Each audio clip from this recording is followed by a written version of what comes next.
Pessoal, nossa aula de geografia da página 23, 24 e 25, tá? Vocês vão fazer a leitura aqui, ó, que fala sobre os colonizadores. Quem são os colonizadores? É de geografia, tá? Mas tem a ver com a nossa matéria de história também. Fala da formação do povo brasileiro, fala dos colonizadores, os portugueses. Foram os principais colonizadores. Então eles controlavam a situação. Como colonizadores, eles dominavam os outros povos, ou seja, os povos indígenas e os povos africanos. Por quê? Para colonizar essa terra aqui intacta e ter algum lucro, eles precisavam produzir alguma coisa. No começo, eles começaram a produção deles, no início, foi retirar uma madeira chamada pau-brasil da floresta da Mata Atlântica, na beira do Oceano Atlântico, e mandar nos navios para Portugal. Mas para cortar essa madeira precisava de mão de obra. O que eles fizeram? Capturavam os indígenas e colocavam para cortar. Com isso, muitos indígenas iam fugindo para o interior do país e muitos morreram escravizados, que não se adequaram a essa situação. E também esse contato dos portugueses com os indígenas, os portugueses trouxeram gripes e outras doenças e os indígenas não estavam acostumados.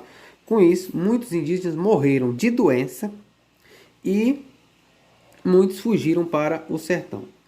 Então, e também trouxeram povos da África para trabalhar nessa extração. No primeiro momento, foi a extração do pau-brasil. Aí acabou esse ciclo do pau-brasil, começou outro ciclo, que foi a plantação de cana-de-açúcar. Plantava grandes fazendas de cana, tinha que ter escravos para plantar, colher, fazer a moagem da cana, transformá-la em açúcar, colocar nos caixotes, transportar até o porto, geralmente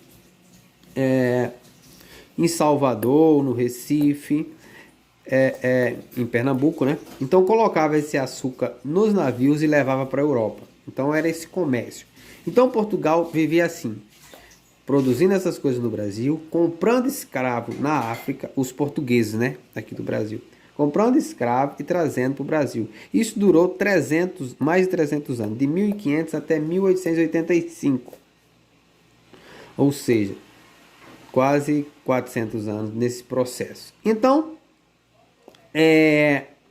os portugueses fizeram isso. E aí vocês vão responder fazendo essa leitura aqui, ó. Os povos indígenas e portugueses e diversos povos africanos formaram o povo brasileiro. Nós hoje somos descendentes do povo africano que veio para o Brasil na condição de escravizados, dos indígenas que já habitavam essa terra e dos colonizadores. Essa mistura. Bom, como foi essa relação? Tá bem aqui, ó. Como é que foi essa relação no início dessas dominação? Vocês vão ver. Não era nada amigável, isso eu posso afirmar.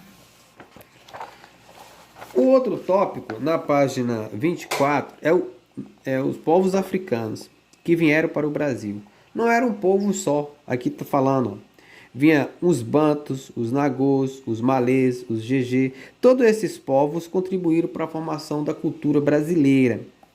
O Brasil é um país miscigenado, ou seja, mistura de povos africanos, indígenas, europeus, no caso aqui no início os portugueses. O que está falando aqui é de algo que ocorreu no Brasil, que foi os quilombos.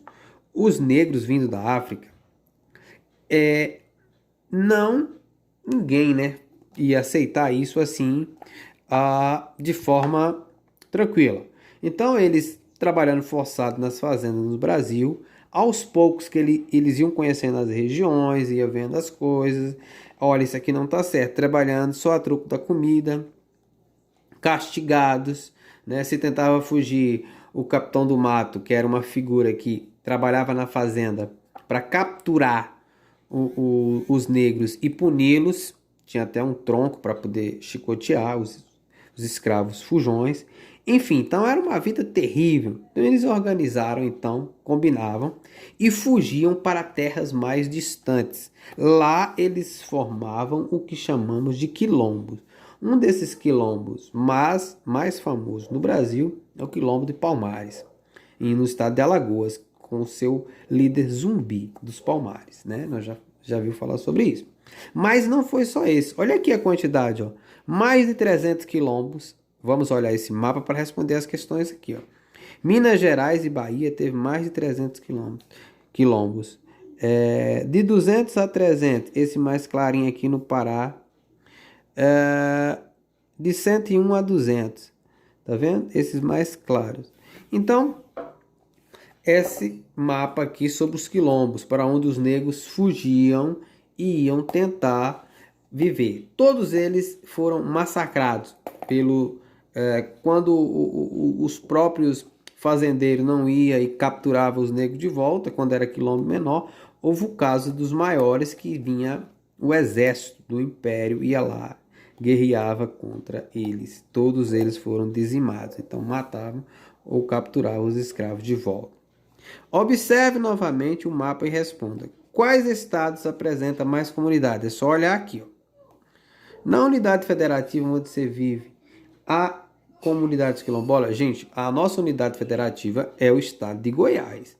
Se no nosso caso tem, você vai pesquisar aí, coloca comunidades quilombolas em Goiás, eu posso adiantar que tem uma que resiste até hoje, bem isolada, no município de Cavalcante, no estado de Goiás. É a comunidade Calunga, descendente dos escravos. Depois a gente vai falar mais sobre isso. E na página 25, fala sobre os imigrantes.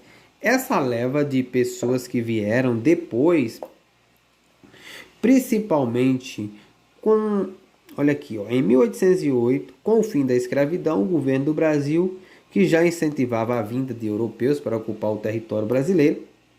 Então, o que acontece? Houve acabou com a escravidão no Brasil.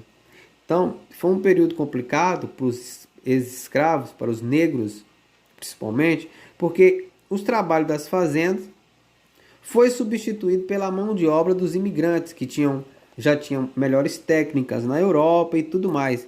E já que era para pagar, infelizmente, eles resolveram despedir os ex-escravos sem terra e ficou também sem emprego. Isso, o que aconteceu?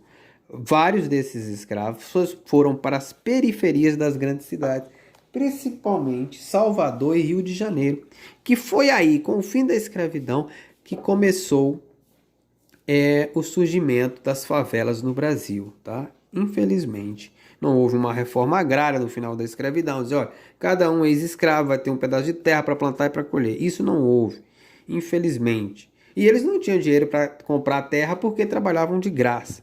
Então não tinha jeito. Então é isso aí. Vocês vão olhar o gráfico aqui. Os imigrantes que vieram da Itália, vieram da Alemanha. Esses países também estavam passando por dificuldades, vieram tentar a vida no Brasil. Muitos enriqueceram. A maioria deles foram colonizar o sul do país, né? Região de Santa Catarina, Rio Grande do Sul e tudo mais. Vieram os japoneses, vieram os sírios, os turcos e tudo mais. Então o Brasil é esse país miscigenado, essa mistura de vários povos. Aqui tem um gráfico, a cada 100, 14 espanhóis, 12 de outros povos, 5 eram japoneses, 4 alemães, sírios e turcos 2, italianos 34 e português. Nesse período aqui, a maioria era de italianos. Agora responda, quais foram os 3 grupos que imigraram mais números que vieram para o Brasil entre esses anos aqui? Ó? Qual é o que tem mais? Tá vendo? Só olhar aqui e escreva aqui. Tá bom, gente? Qualquer dúvida, mande pergunta.